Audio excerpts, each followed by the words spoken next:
I think we can all agree that we don't give Riot Games enough credit for some of the sneaky math that they do when they're trying to change things in the game. For some of the complex stuff, I'm not going to go into every single detail, but I will tell you what's important to know so that you can take it into your games and abuse it for that free LP.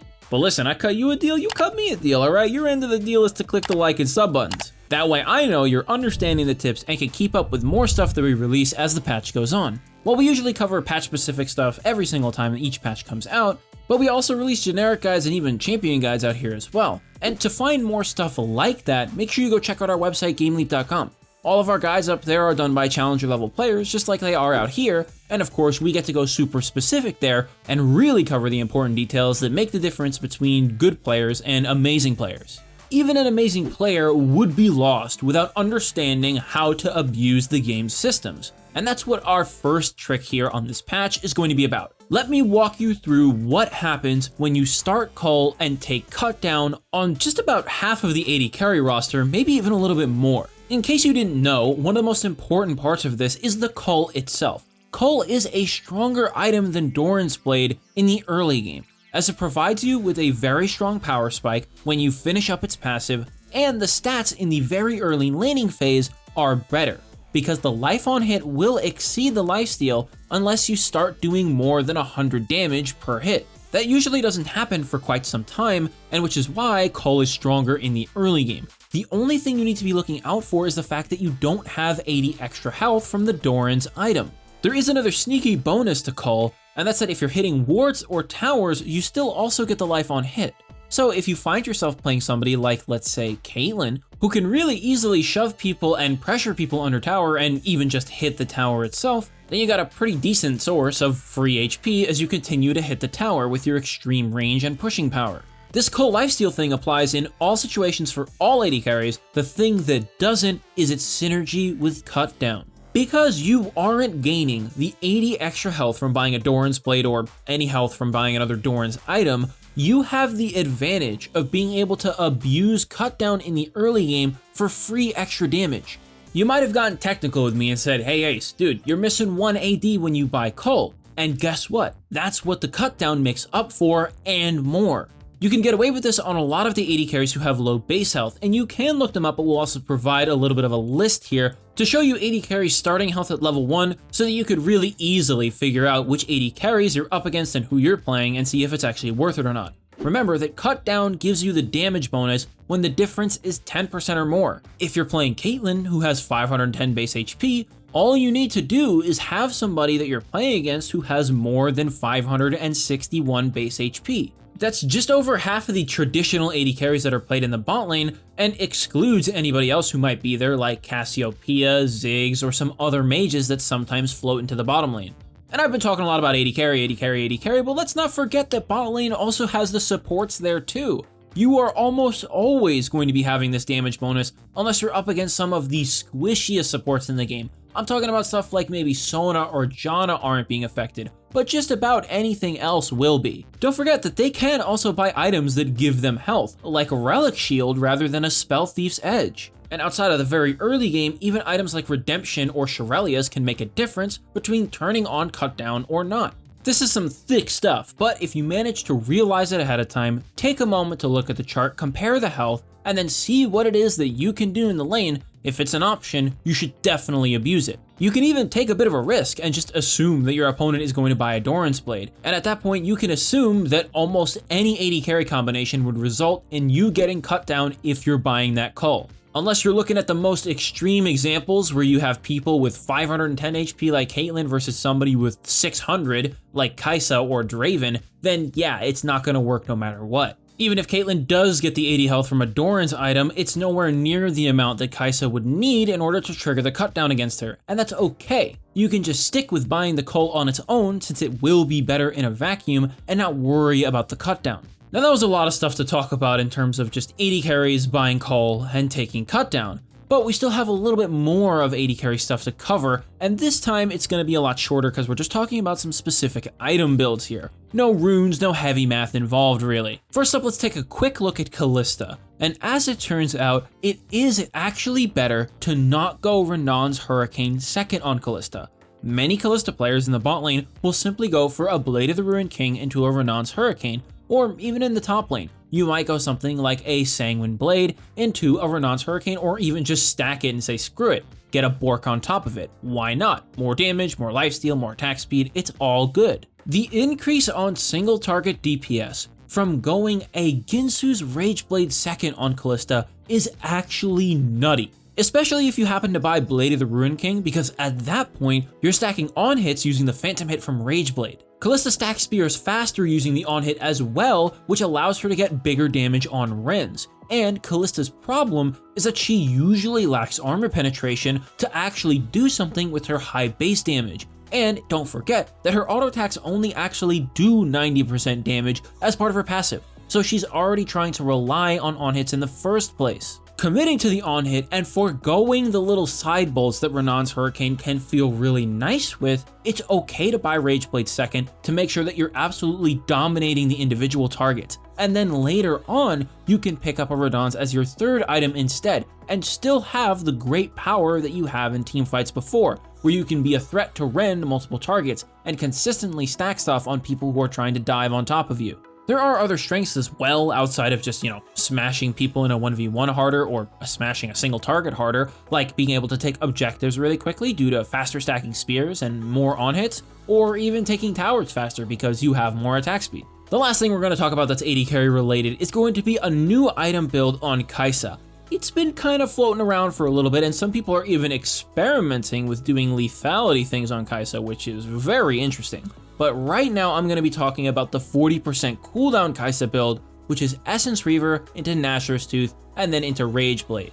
Right now the most popular build on Kaisa is getting a Manamune early on in the game to upgrade to a Muramana, which will have a ton of damage on your evolved Q. You would then go Nashor's Tooth and then a Rageblade, as those two items offer incredible stats to Kaisa that she almost always wants. Oftentimes you would buy a pickaxe for the Rageblade in order to have your Q evolve, and then move on to the Nashor's, or choose to finish the Rageblade to have extra DPS. You would be sacrificing 20% cooldown reduction though. On the Essence Reaver Nashor's Tooth build, you don't have to choose between that. Instead, you can get an early Q evolve and have a better power spike early on without having to wait for the mana evolve to a Muramana. And then combining that with the fact that it becomes very viable to go a Nashor's Tooth second without having to worry about extra AD for a Q evolve, then you have no problems going into the mid game because you have the key evolves that you need.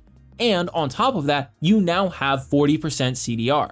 All of Kaisa's abilities, especially when they're evolved, are absolutely insane. Her W is ridiculously low cooldown poke that gets even more ridiculous now that you have 40% CDR. Your supercharge cooldown goes way down, and you do have the attack speed to back it up still. Your Q is still strong, it just isn't Muramana proccing that many times type of strong.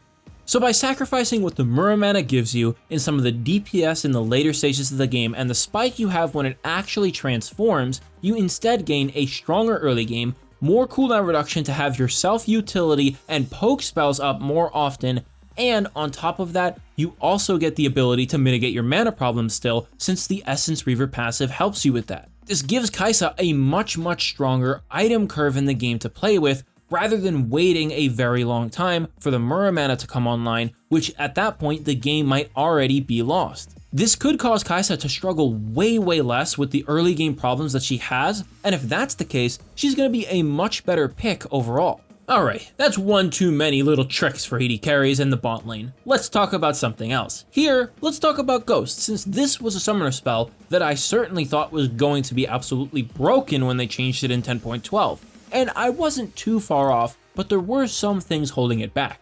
And now it seems like Riot is just trying to remove those. It's only been 2 full patches since the Ghost got changed.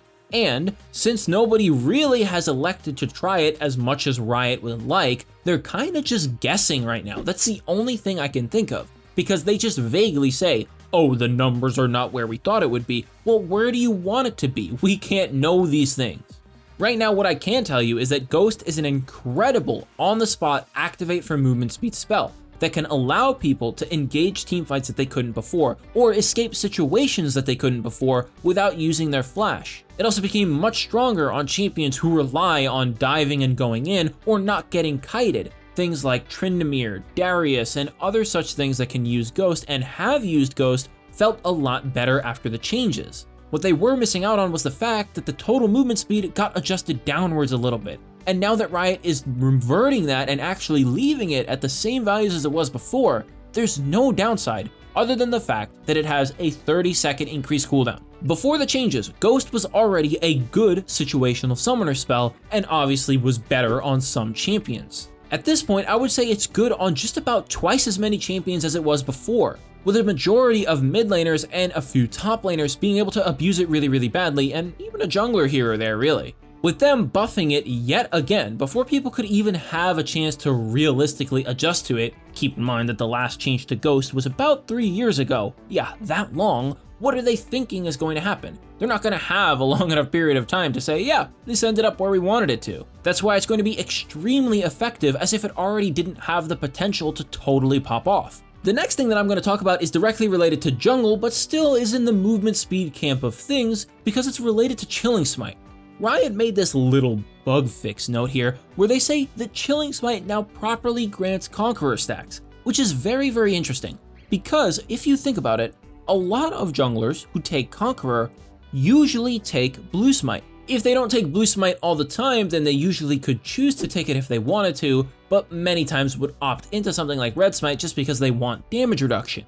At this point, Blue Smite becomes much more powerful than it was before, because getting an extra 2 Conqueror stacks and getting it to proc faster means that you access your healing a lot quicker. Maybe you needed more than a full combo of your abilities, or a full combo of your abilities, to activate Conqueror, but at that point, you would have nothing left to proc healing off of. That's a problem that can now be solved, at least partially, with Blue Smite. A solid example of this would be Rengar, who is an assassin that usually takes Conqueror because it's extremely powerful on him, thanks to his ability to very quickly get auto attack resets and ability hits to hit that 10-stack Conqueror. But now that it's been increased to 12, he's having a little bit of issues with it and has to take longer fights, which aren't necessarily always in his favor.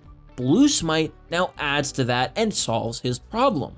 Rexa has the same issue where when she does her Q and then uproots and then auto attacks and does 2 more auto attacks by using her Q for a reset and then one last one, she does generate 100 Fury, but she doesn't generate 12 stacks of Conqueror, which is a little bit of missing damage, and her E heavily scales with her AD, so you want everything you can get. Blue Smite now solves that, and you also get healing from it, which is just fantastic. I'm not going to go through the whole list of champions, but hopefully you have an idea of why this can be important. It can open up better combos and make your champion feel a lot better and stronger. It can be an alternative way for you to be able to assassinate people quicker and win 1v1s instead of just having straight up damage reduction and damage over time. Who knows, maybe this even enables some new unique builds where people can get 12 stacks of Conqueror really quickly and abuse the adaptive force or abuse the healing. I could totally see something like a Blue Smite Xin Zhao taking Conqueror instead of Hail of Blades now, because it becomes very easy for him to hit 12 stacks and do a huge burst of damage when he knocks somebody into the air. And that's 5 tricks that you can abuse on the next patch, a couple of them on AD carries, one of them regarding Ghost, and the other one with Chilling Smite and Conqueror users. There is a seemingly endless amount of things that I could go over in this video from patch to patch as Riot changes the game. And to find more guys like this one to teach you tips and tricks, or just overall information in order to get better at League to win your games, make sure you check out our website, GameLeap.com, where we have tons and tons of video guides that are all done by challenger level players. Really, it doesn't matter what you're looking for. We have guides up there on almost everything, and we're always uploading more stuff every single day. And if you made it this far, thanks for watching the whole video. And as always, my name is Ace Windstorm, and I will see you all later.